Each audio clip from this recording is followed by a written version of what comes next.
So recently, a trip was planned with some friends of mine out to Curt Gowdy State Park. I wanted to visit the lake and just kind of give it a look over and do some recon because information on it was kind of scarce as far as what the current details were. There was a lot of old information, but I needed current stuff, right?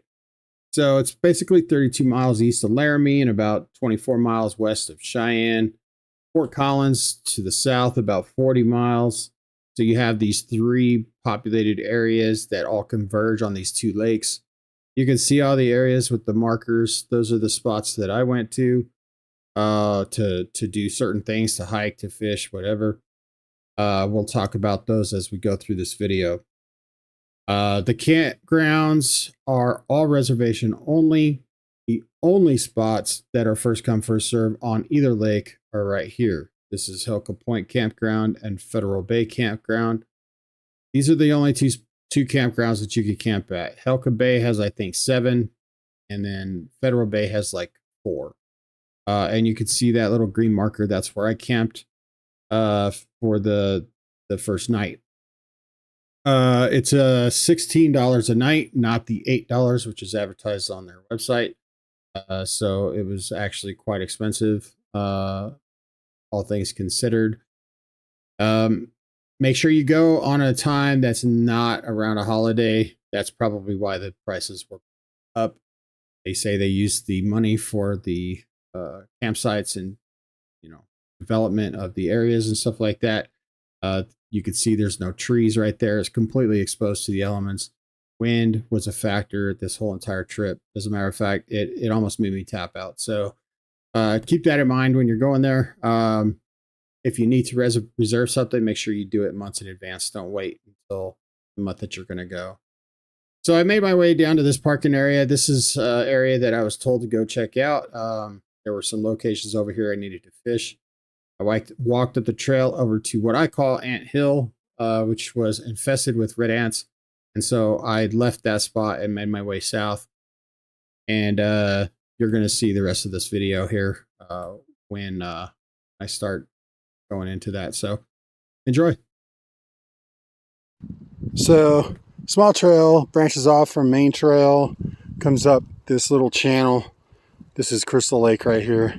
You got to climb down these little rocks to get to the water, but a lot of structure in here. The more you go that way, the less structure, and actually between here and the point it's kind of hard to fish because of all the trees. But if you get down on that side over there, about maybe 100 yards that way, maybe you can kind of see some of the red earth.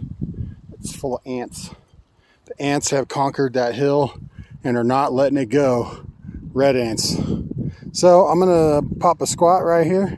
Got my campsite reserved, or not reserved, but set up with the tent and everything staked down, so hopefully it doesn't blow away.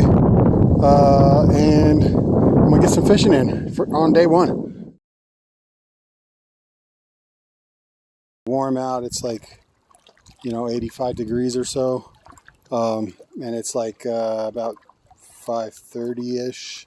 So I'm gonna move to a different spot and see if my luck changes a little bit.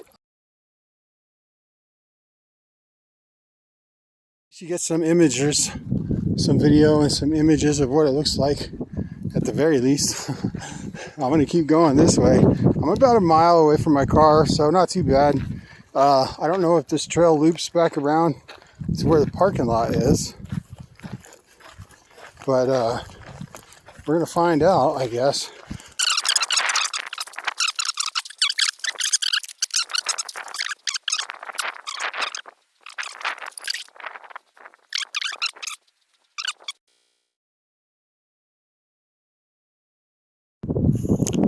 Alright, so I caught this little guy here. Let him go. Go on, get back in the water, bro. Go on. I figured I wasn't gonna keep him anyway.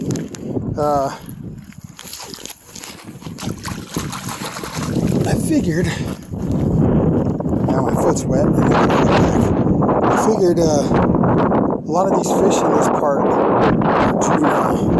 So, why not try to entice them with some juvenile colors. So I went with that. You can see it.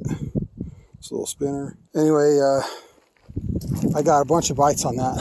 I saw one little guy follow it all the way up to the shoreline. So I'm going to count that as a catch. It's a catch, I guess. Little dink. But I saw another YouTube video about this spot. They were all dinks. So that was a dink.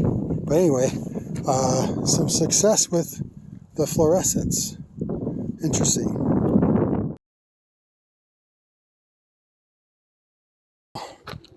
Here's my little campsite.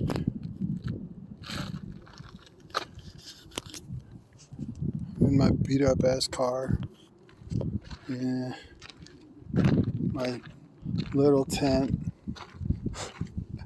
with the oversized cot in it. I don't know if that's gonna work, man. Oh, look, it came off this thing. The wind pulled it. I'll have to fix that. Stupid stakes. So I can see why people reserve shit, because these fucking sites suck. There's no fucking protection from the wind, and this shit has been non-stop since I got here. Non-fucking stop.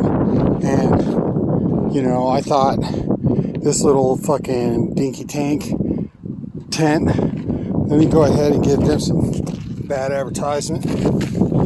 There you go. Horizontal Trail Walmart fucking special is absolute trash. Seriously, I paid $36 for 2 nights at this fucking spot. $36 is what they charged me for 2 nights.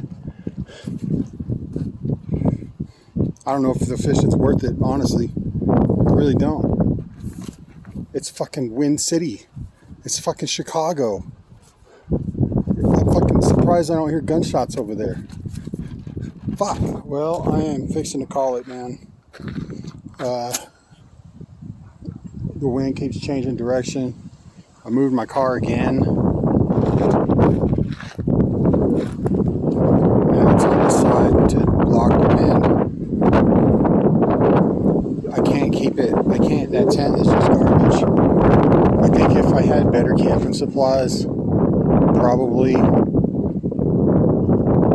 But it's supposed to dip down to 48 degrees tonight, and then with the wind on top of it, that's gonna suck. Oh, and another thing, I'm driving down the 210 from Cheyenne to get here. Make sure you got gas in your car, enough to get back and drive around the lake and all that stuff. And make sure you got everything that you need from there. Don't wait till you get here and try to get ice or wood or snacks or whatever. Do